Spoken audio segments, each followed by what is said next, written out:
Wildfires across Turkey, fanned by strong winds, have spread to residential areas in the western province of Izmir and elsewhere. More than 50,000 people have been evacuated from their homes. Buildings in Izmir have been damaged and at least 20 people hospitalised. Helicopters, water-bombing aircraft and more than 1,000 firefighters have been deployed to battle the blazes. Recent years have seen Turkey's coastal areas ravaged by wildfires as summers become hotter and drier.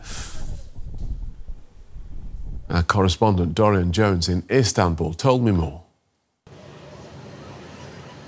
Yeah, these fires are continuing to spread from the northwest of Turkey in the provinces of Bilecik and Sakarya down to the Aegean of Izmir, Turkey's main city on its Aegean coast, and all the way down to the bottom of Turkey on the Mediterranean coast of Hatay. If you recall, 2 years ago, that was the center of one of the worst earthquakes in Turkey's history, and many people there are still coming to terms with that deadly event. So there's a lot of pressure building up on the authorities to contain these fires, and we're getting reports now of further outbreaks in the city of Mersin, another big Mediterranean city nearby there. There are reports of fires, and also Bodrum, which is Turkey's main tourism hub, where already millions of people around that region have gone on holiday. There's reports of many of the roads around there. These narrow, tight roads are packed with traffic of people trying to get away from these fires. And in Izmir, which is the worst affected, the international airport on Sunday was temporarily closed because of the smoke generated by these fires and the driving winds that are driving it across the whole of the region. So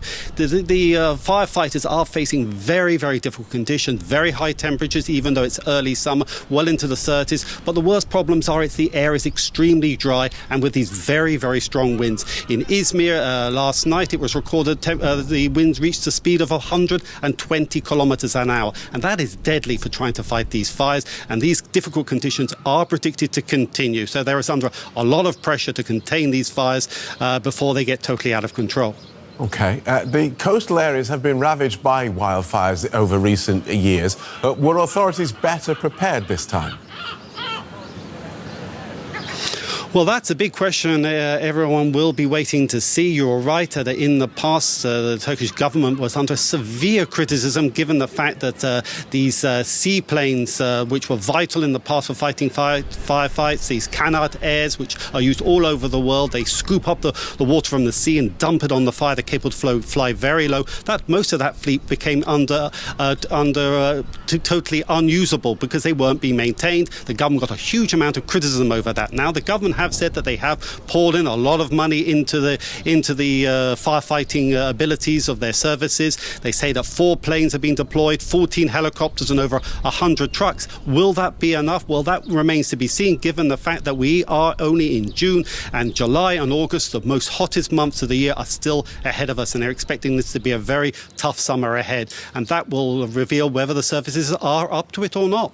And I'm reading about 50,000 or so people being moved to safety. Where are they being taken? Well, you're right there. According to the Turkish Emergency Relief Organisation, AFAD, around 50,000 have been forced from their homes, but they say that most of those are from people on a vacation in their second homes. Of that 50,000, the authorities say 42,000 are around Izmir, and of which they say 80% were in second homes on vacation. That means they can return home. But for the remainder, we're understanding sports halls are starting to be prepared, and also now the schools most of them are closed. That means school dormitories are now available to house people in times of emergency, and that resource is becoming available. But if these fires continue to expand and grow, that will put growing pressure on the authorities to provide accommodation. So that is adding to the pressure on the firefighters to get these fires under control as soon as possible. We're seeing this across not just Europe, but the rest of the world as well. Climate change making wildfires more frequent and more intense. Beyond the firefighting equipment that you talked about, is this an issue that the Turkish government is taking seriously?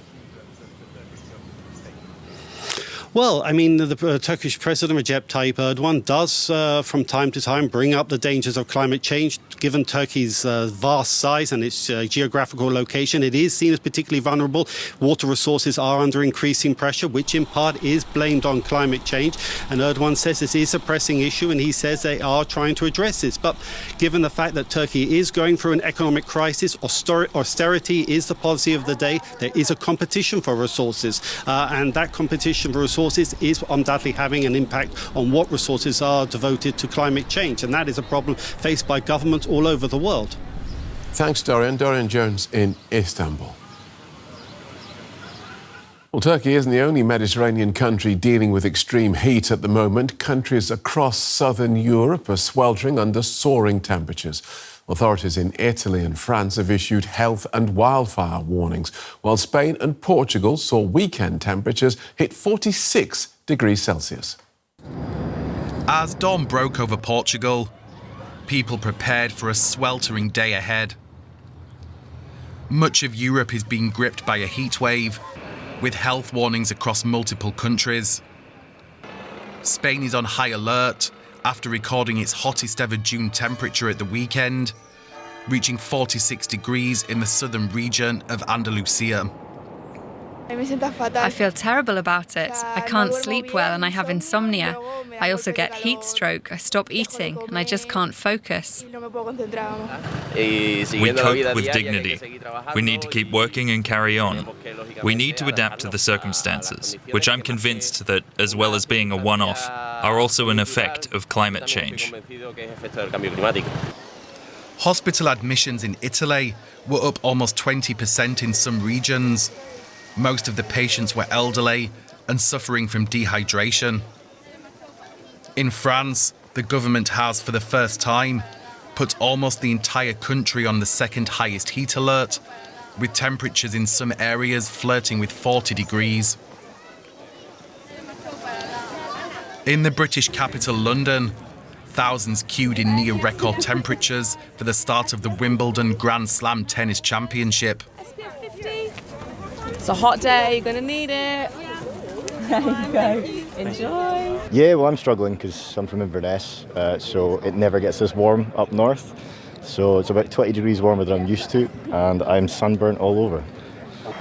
While many made the most of outdoor pools, the message is clear: stay out of the heat and avoid going outside during the hottest parts of the day. Straight to the Spanish capital then. We can join our correspondent Nicole Ris. Welcome, Nicole. How's Madrid today? Well, I'd say expect the unexpected, because after days of one scorcher after the other hitting the thermostat with 35 to 37 degrees here in Madrid, out of the sudden in the past 2 hours, you can see it behind me, the sky has turned grey.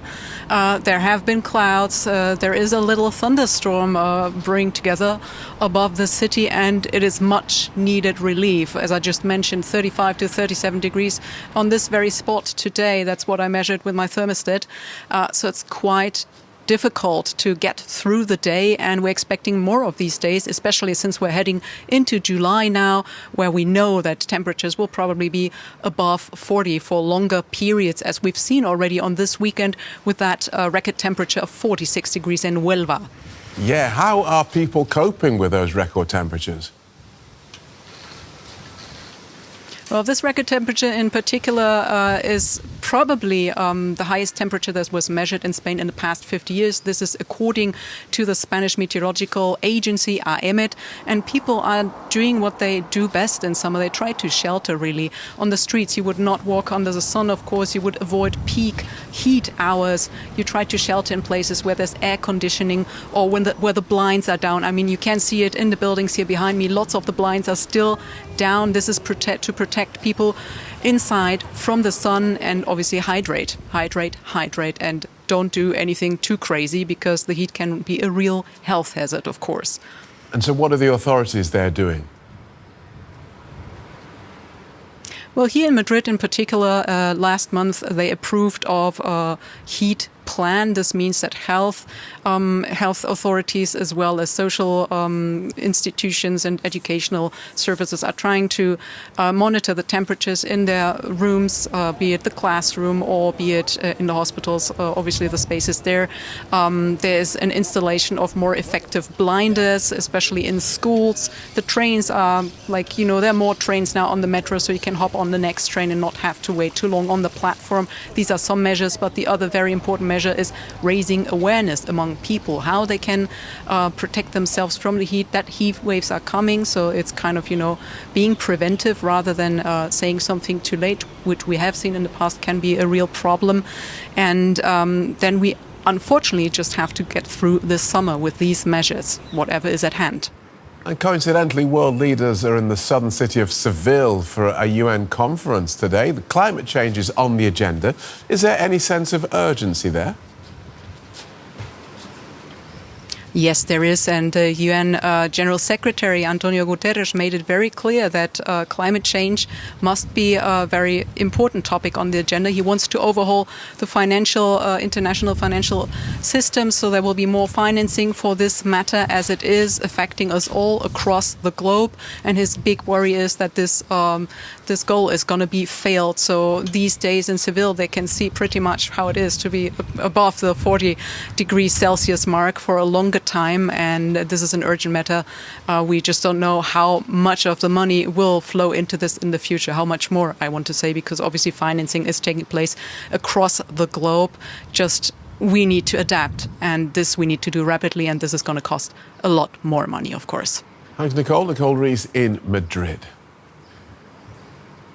Now, for more on this European heat wave, I'm joined by Liz Bentley. She's the president of the European Meteorological Society and chief executive of the Royal Meteorological Society. Liz, how unusual is it to see a heat wave this early in the summer? Yeah, I mean, it's unusual to get these temperatures anyway across Europe. They don't happen that often, that frequently. But June tends to be the month where we're less likely to see these kind of temperatures. So the heat tends to build during the summer months. So typically later July and into early August, we might, see those temperatures reaching the low 40s. If you think the average temperature across southern parts of Europe should be about 29. So we're way above where we should be for this time of year. Now, other parts of the world see much higher temperatures all the time. Why is this such a big problem here in Europe?